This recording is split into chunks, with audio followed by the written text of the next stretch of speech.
Kitab Kejadian pasal 3 ayat 1 hingga ayat yang ke-19. Ayat yang pertama. Judul perikopnya, manusia jatuh ke dalam dosa. Adapun ular ialah yang paling cerdik dari segala binatang di darat yang dijadikan oleh Tuhan Allah.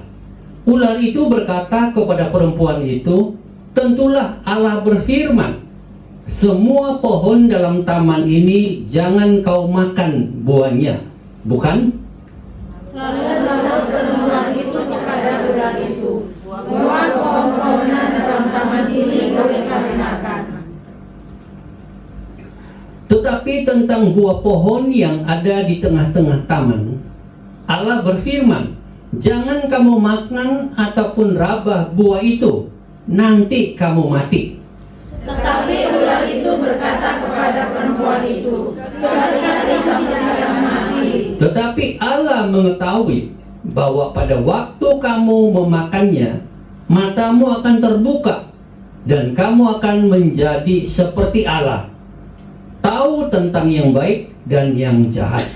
Perempuan itu melihat bahwa buah pohon itu baik untuk dimakan dan sedap kelihatannya, dan bahwa pohon itu benar dari tanaman memberikan hidup. Lalu ia mengambil dari buahnya dan dimakannya, dan diberikan kepada suaminya, dan suaminya pun makannya. Maka terbukalah mata mereka berdua dan mereka tahu bahwa mereka telanjang.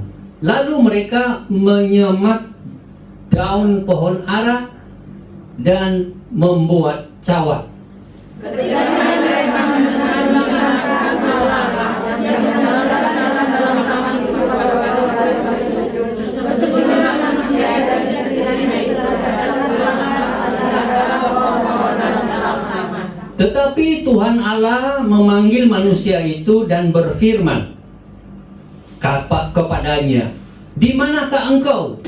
Ia menjawab, ketika aku mendengar bahwa kau ada dalam taman ini, aku menjadi takut karena aku telanjang, sebab itu aku bersembunyi. Firman-Nya, siapakah yang memberitahukan kepadamu bahwa engkau telanjang? Apakah engkau makan buah dari buah pohon yang kularang engkau makan itu? Manusia itu menjawab, buah-buahan yang kau tempatkan di sisiku, dialah yang memberi dari buah pohon itu kepadaku, maka aku makan. Kemudian berfirmanlah Tuhan Allah kepada perempuan itu, apakah yang telah kau perbuat ini? Jawab perempuan itu, ular itu yang memperdaya aku, maka ku makan. Lalu berfirmanlah Tuhan Allah kepada ular itu, karena engkau berbuat demikian, turutlah engkau berkata segala semangat dan segala binatang, dan kedua engkau akan mencari dan Allah akan memakan seumur hidupmu. Aku akan mengadakan permusuhan antara engkau dan perempuan ini, antara keturunanmu dan keturunannya. Keturunannya akan meremukkan kepalamu dan engkau akan meremukkan tumitnya.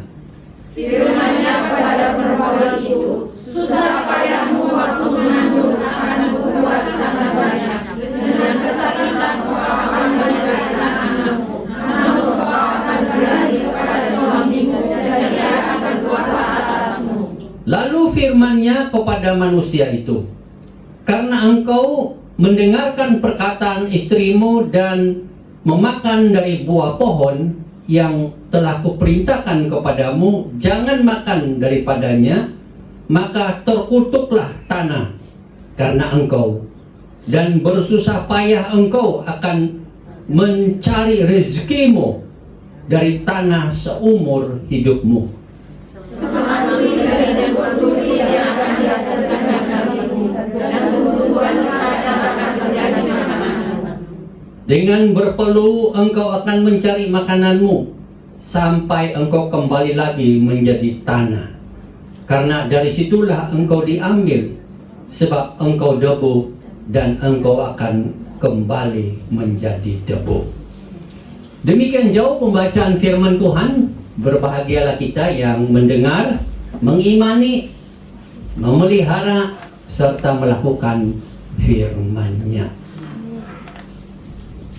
Pertanyaan yang kita mau ajukan kepada diri kita sendiri adalah, apa yang Tuhan ajarkan kepada saya dalam kitab Kejadian pasal 3 ayat 1 hingga ayat 19 ini? Tentu ada banyak. Ada banyak sekali. Saudara mendengar pengajar-pengajar firman Tuhan, tentu penekanan-penekanannya begitu banyak. Tetapi hari ini saya akan mengajak saudara untuk merenungkan beberapa prinsip firman Tuhan yang kita boleh pelajari dari kitab Kejadian pasal 3 ayat 1 hingga ayat yang ke-19 ini. Dan saya berdoa supaya pengajaran firman Tuhan ini dapat sungguh bermanfaat bagi kita semua. Mari kita lihat yang pertama yang Tuhan akan ajarkan kepada kita.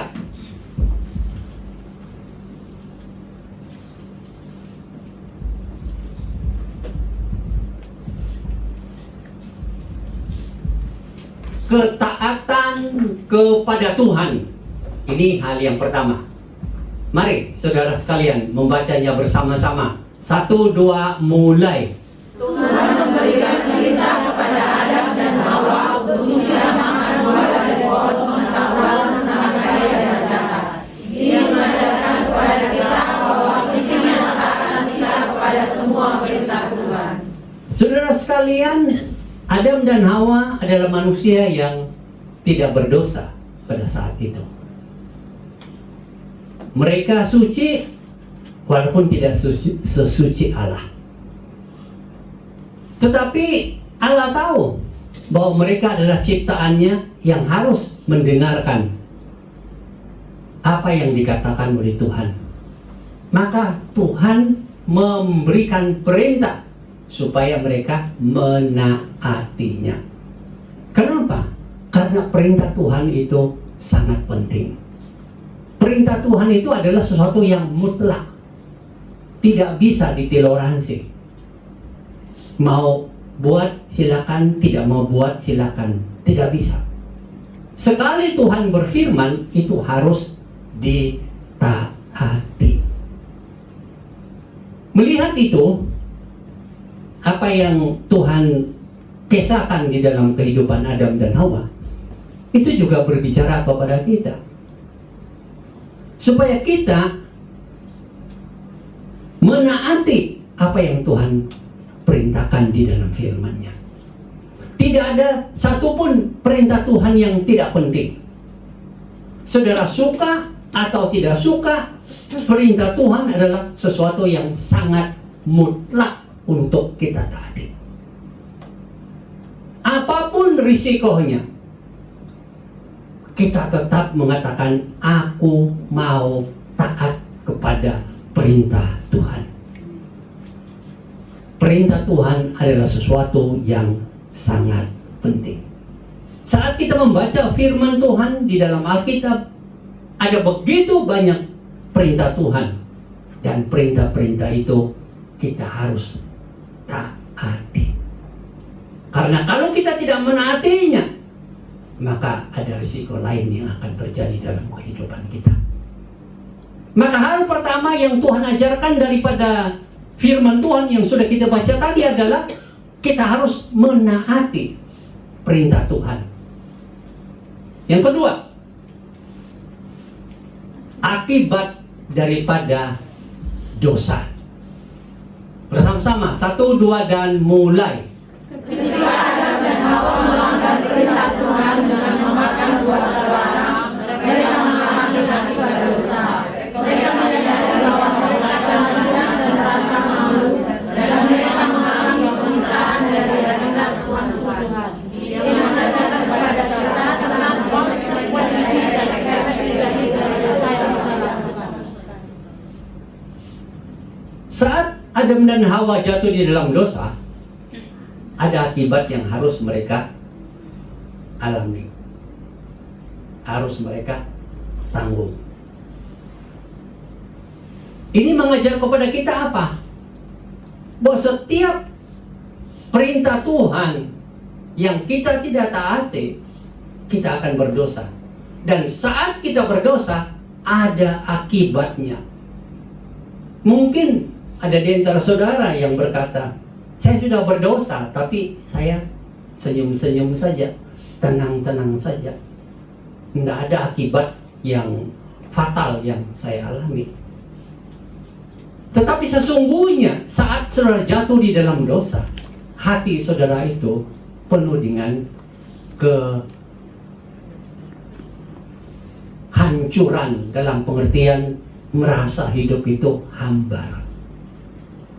Semakin saudara melakukan dosa, maka semakin banyak itulah hidup saudara itu akan hambar.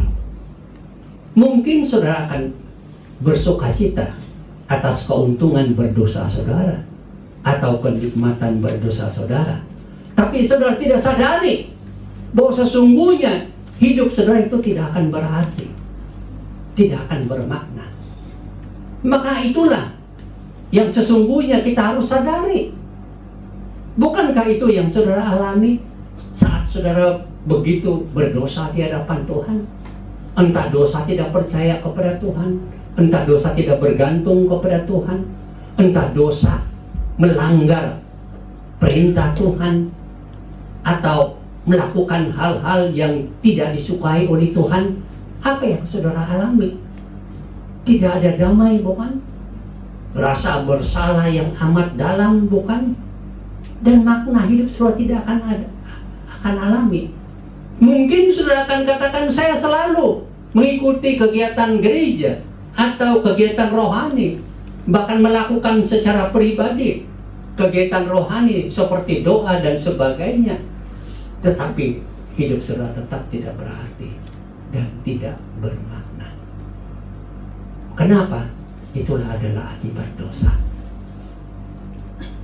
Tetapi firman Tuhan mengajar kepada kita, saat kita berdosa, kita harus akui itu. Mohon pengampunan Tuhan. Jika kita mengaku dosa kita, maka Ia adalah setia dan adil, sehingga Ia akan mengampuni dan menyucikan kita dari segala kejahatan kita.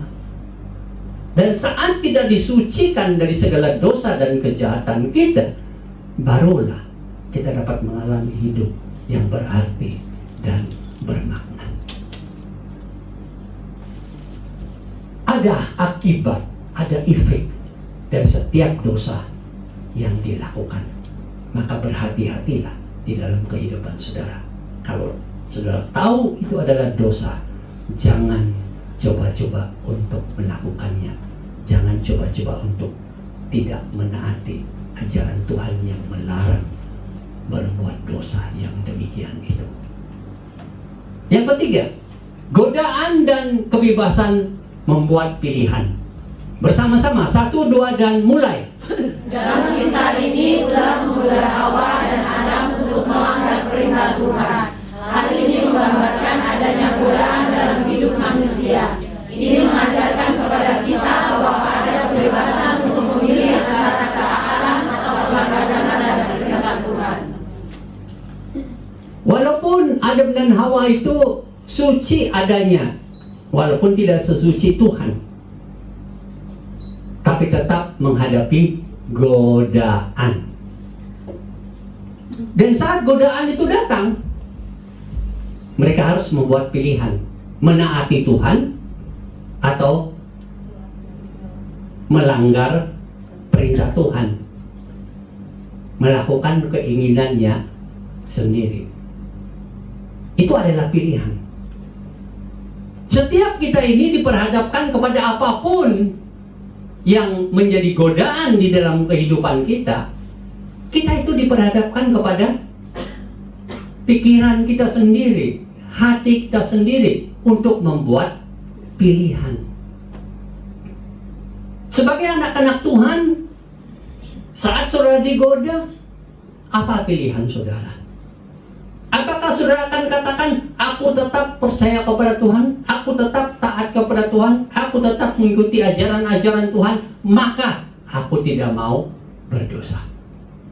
Aku tidak mau menyaut godaan itu. Seharusnya demikian sebagai anak-anak Tuhan, bukan? Pilihan itu ada setiap saat. Dimanapun saudara berada, apapun saudara lakukan, kita tidak bisa menjalin kehidupan tanpa pilihan. Dalam pekerjaan begitu, yang saudara lakukan pun menghadapi pilihan, bukan? Saat saudara mau liburan mingguan pun ada pilihan, bukan? Saat saudara mau makan ada pilihan, bukan? Saat saudara mau beli pakaian ada pilihan, bukan? Dan saudara membuat pilihan itu. Begitupun saat saudara digoda oleh pencobaan dunia ini, saudara ada pilihan, mau tetap menaati Tuhan atau melakukan dosa. Dan seperti yang kita sudah lihat tadi, setiap dosa yang kita pilih ada akibatnya. Dan itu akan membuat hidup kita tidak bermakna. Jadi ada kebebasan untuk memilih, tapi sebagai anak Tuhan, pilihlah untuk menaati perintah Tuhan. Kalau saudara tahu bahwa itu dosa, saudara buat pilihan untuk tidak melakukannya. Kalau saudara tahu itu adalah benar, saudara buat pilihan untuk melakukannya. Hari Minggu saya harus ibadah, itu adalah pilihan. Dan saudara memilih untuk beribadah, dan saudara akan diberkati. Yang keempat, tanggung jawab dan akuntabilitas. Bersama-sama, 1, 2, dan mulai. Setelah mereka melanggar perintah Tuhan, Adam dan Hawa diselidiki oleh Tuhan mengenai tindakan mereka. Mereka harus bertanggung jawab atas perbuatan mereka dan menerima konsekuensinya. Ini mengajarkan kepada kita pentingnya bertanggung jawab atas tindakan dan tindakan yang kita lakukan. Saat kita membuat pilihan, dan pilihan kita itu adalah dosa, kita harus bertanggung jawab untuk menghadapi risikonya. Bertanggung jawab untuk mengatakan, aku berdosa dan aku menerima akibat dosa ini. Kalau aku tidak bahagia, silakan, aku terima, aku tidak akan bahagia. Kalau hidupku tidak bermakna, aku terima, hidupku memang tidak bermakna. Terima, akui. Karena sudah tidak ada pilihan lain. Sudah tidak bisa mengubah akibat dari tindakan saudara. Terimalah. Kalau saudara bersalah, terimalah bahwa saudaralah yang bersalah. Karena kalau saudara tidak bisa menerima, berarti saudara tidak bertanggung jawab. Kalau saudara tidak bertanggung jawab, maka saudara akan mengalami akibatnya. Dan akibatnya itu bisa parah. Kalau jalan saudara sudah salah, akui saja, memang saya jalan sudah salah. Dan akibat-akibat ini adalah disebabkan oleh pilihan saya yang salah. Dan saya terima ini, saya akui saya yang salah. Dengan menerima keadaan salah yang kita alami, itu adalah awal dari suatu pemulihan. Saat saudara tidak bisa menerima kesalahan saudara atau kesakitan hati saudara, saudara tidak akan bisa dipulihkan. Saat saudara menyalahkan orang lain, apalagi menyalahkan Tuhan, maka saat itu adalah awal daripada saudara tidak akan bisa dipulihkan. Makanya kalau saudara mau minta supaya ditolong, dibimbing, jujur dan akui, bertanggung jawab atas apa yang saudara sudah alami dan lakukan. Kalau saudara menaati perintah Tuhan misalnya, ada akibat yang akan Tuhan berikan, yang lebih baik, yang lebih positif. Jadi mari kita melihat diri kita. Kalau kita memang orang yang berdosa dan sudah salah, akui dan terima. Tidak bisa tidak.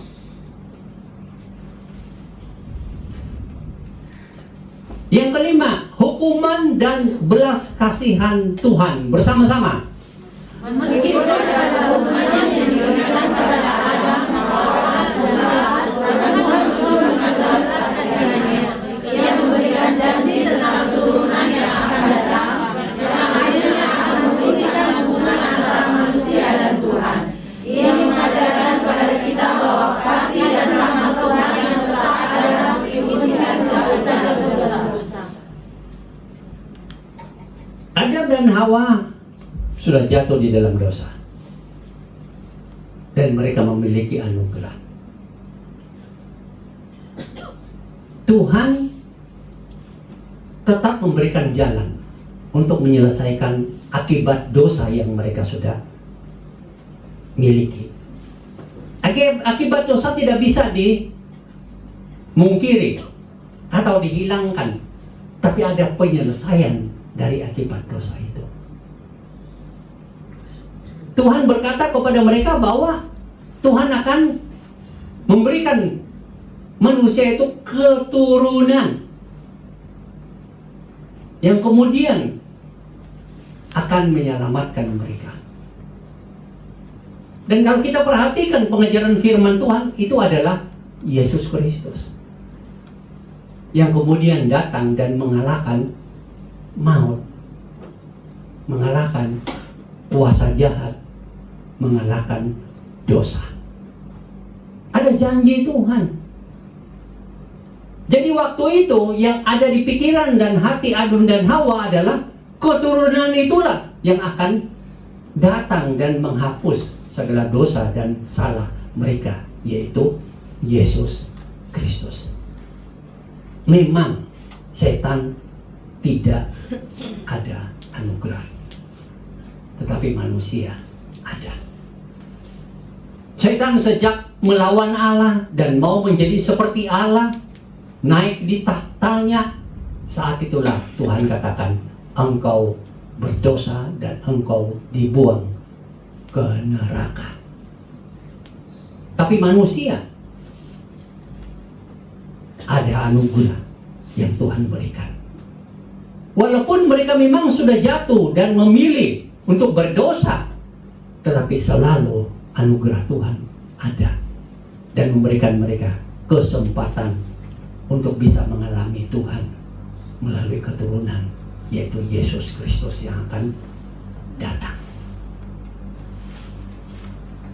6. Kerentanan manusia terhadap keadaan dunia ini. Bersama-sama.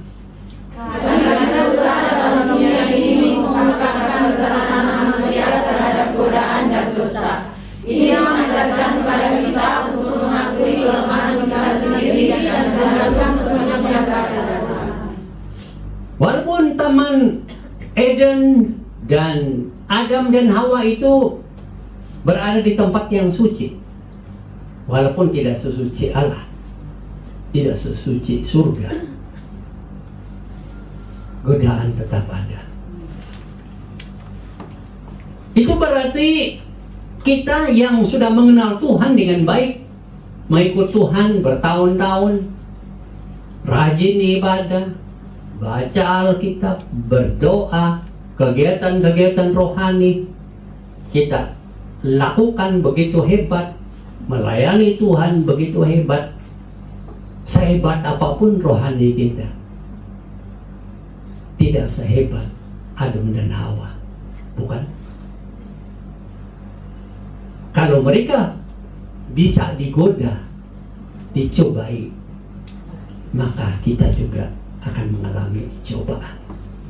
Selagi hidup di dunia ini, kiri kanan saudara ada pencobaan. Depan belakang saudara ada pencobaan. Di mana-mana saudara tidak bisa lepas dari godaan. Dan ada kalanya kita menyadari bahwa seperti Adam dan Hawa yang lemah dan bisa jatuh. Kita sadar bahwa kita juga lemah dan bisa jatuh. Entah berdosa dalam pikiran kita, entah berdosa dalam hati dan sikap kita, entah berdosa dalam kemauan kita, entah berdosa dalam tindakan dan kata-kata kita. Kita itu bisa begitu lemah. Ada banyak godaan di sekitar kita. Kita akui kita itu lemah. Kita jangan jadi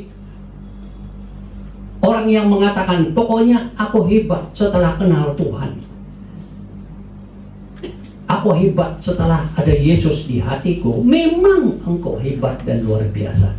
Tetapi engkau masih bertubuh manusia yang berdosa dan masih bisa tertarik kepada godaan-godaan.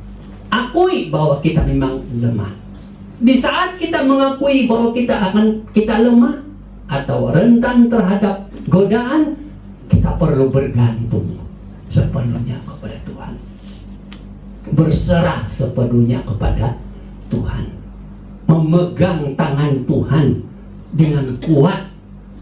Dan Tuhan akan memegang kita dengan erat. Supaya kita itu tidak mudah lemah dan jatuh di atas godaan-godaan. Mari saat godaan yang ada di sekitar kita mengaum-ngaum mencari mangsa yang mau ditelannya, mari kita juga punya hati yang mengaum-ngaum kepada Tuhan, bergantung, berserah, minta kekuatan kepadanya supaya kita bisa mengatakan tidak kepada godaan. Ada kerentanan, tapi ada kekuatan dari Tuhan. Yang ketujuh, ketidaktaatan dan pengampunan. Bersama-sama, 1, 2, dan mulai. Kisah Adam dan Hawa yang tidak taat kepada perintah Tuhan mengalami pengampunan. Ini mengajarkan kepada kita bahwa ada pengampunan sosial yang dikaya, membuka dan memohon belas kasihan. Saat dalam hidup ini yang lemah, di mana kita bisa jatuh di dalam dosa. Tetapi ingatlah bahwa kita sebagai anak-anak Tuhan yang dipilihnya selalu tersedia pengampunan dari Tuhan.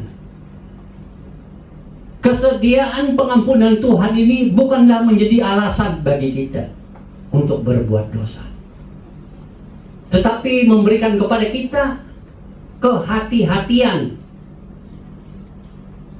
dan kesungguhan untuk mengikut Tuhan, melihat Tuhan, memandang jalan dan perintah-perintahnya, supaya hati kita itu bisa bertobat, mengakui dosa-dosa kita di hadapan Tuhan dan memohon pengampunannya, supaya kita itu dibersihkan. Jangan sampai ada dosa di dalam pikiran dan hati kita yang belum kita akui di hadapan Tuhan. Karena dosa itu menghalang kita mengalami Tuhan. Dosa itu menghalang kita mengalami janji-janji Tuhan. Dosa itu menghalang kita mengalami berkat-berkat indah yang Tuhan sudah sediakan. Dosa itu membuat hidup kita itu tidak bermakna. Kita harus akui. Makanya prinsip sebagai anak-anak Tuhan adalah jangan biarkan ada dosa yang masih tinggal di dalam hatimu. Akui dan mohon Tuhan Yesus, Roh Kudus itu pemerintah, penguasa hatimu.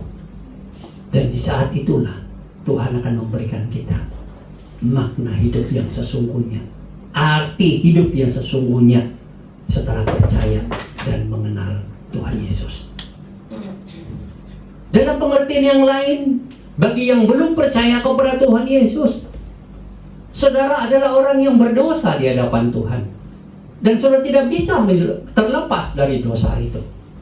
Dosa itu terus menggigit hati saudara, sehingga saudara tidak melihat makna hidup. Mungkin saudara berlimpah dalam banyak hal, atau saudara hidupnya sederhana, tapi tetap saja hidup saudara itu tidak mempunyai makna. Engkau tidak dapat merasakan makna yang Tuhan sudah sediakan bagi dirimu karena dosa. Tetapi kita harus sadar sesadar-sadarnya Tuhan itu mengasihi dan menyediakan pengampunan. Bertobat adalah pilihan yang paling tepat. Dalam pengertian bertobat di sini adalah mengakui dirimu adalah orang yang berdosa di hadapan Tuhan. Mengakui dosa-dosa yang engkau sudah lakukan, bahwa itu memang dosa yang serius, yang memisahkan engkau dan Allah. Dan mengakui bahwa hanya Yesus yang Tuhan sudah janjikan datang ke dalam dunia itu, dan sudah datang ke dalam dunia, yang mati di atas kayu salib, dapat mengampuni dosamu. Dalam semua agama berbicara tentang pengampunan dosa, tetapi tidak ada penyelesaian yang jelas. Yang ada adalah berbuatlah banyak kebaikan, supaya kebaikan itu menutupi dosamu. Itu bukan penyelesaian. Dosamu ditutupi, dosa itu masih di situ. Sekecil apapun itu tetap dosa, dan Tuhan membenci dosa. Allah itu kudus adanya, surga itu kudus adanya. Sekecil apapun dosa dalam hidupmu, engkau tidak layak masuk ke dalam kerajaan surga. Karena sekecil apapun dosamu, itu adalah dosa yang najis di hadapan Allah. Sedangkan surga adalah kudus adanya. Hadirat Allah adalah kudus adanya. Tidak ada cara. Hanya harapan. Pemikiran-pemikiran, tapi tidak bisa menyelesaikan. Makanya dalam ajaran Kristen, Tuhan di dalam Yesus Kristus datang ke dunia ini. Dari surga sana datang ke dalam dunia ini untuk menyediakan penyelesaian bagi masalah dosa yang tidak bisa diselesaikan oleh manusia, oleh agama apapun yang sudah wujud waktu itu dan akan wujud berikutnya. Tuhan sendiri yang datang, karena hanya Dia yang bisa menghapus dosamu, membersihkan hidupmu. Makanya firman Tuhan katakan, di dalam Yesus kita memiliki pengampunan dosa. Di dalam Yesus semua dosa kita dihapuskan, disucikan, dibersihkan oleh Allah. Artinya apa? Saat saudara bertobat, percaya kepada Yesus, menerimanya menjadi juru selamat dan Tuhanmu, engkau dibersihkan dari apapun bentuk dosa.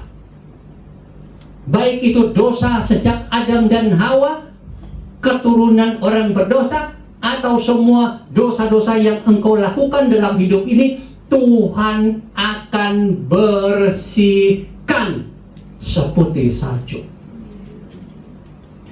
Dalam bahasa yang lain, engkau dibersihkan dan dikuduskan oleh Allah sekudus hadirat Allah, maka engkau layak masuk ke dalam kerajaan surga.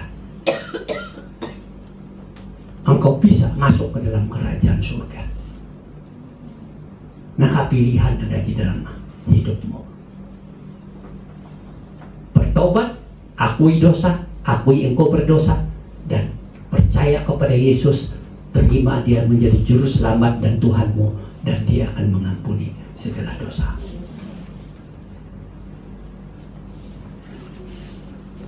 Semua senyum, kenapa? Kesimpulan 1, 2, dan mulai. Kisah Adam dan Hawa dalam kitab Kejadian